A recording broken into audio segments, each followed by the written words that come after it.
নামাজের মধ্যে যদি প্রথম বৈঠক না করে দাঁড়িয়ে যায় তাহলে করণীয় কি? সমাজের মধ্যে অনেকে ভুল ক্রমে নামাজের মধ্যে প্রথম বৈঠক মানে ২ রাকাতের পরে যে বসে আত্তাহিয়াতু পড়ে যে দাঁড়িয়ে যায়, এটা অনেকেই ভুলে যান।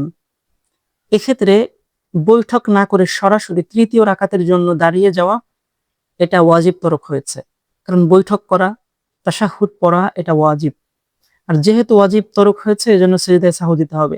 এক্ষেত্রে বিষয়টা হচ্ছে যে আপনি যদি দাঁড়িয়ে যান, এই দাঁড়ানোটা যদি কেবলই দাঁড়াচ্ছেন, এখনো দাঁড়ানো হয়নি, এটা বসার নিকটবর্তী, তাহলে আপনি বসে যাবেন। বসে তাশাহুদ পড়বেন, বৈঠক করবেন।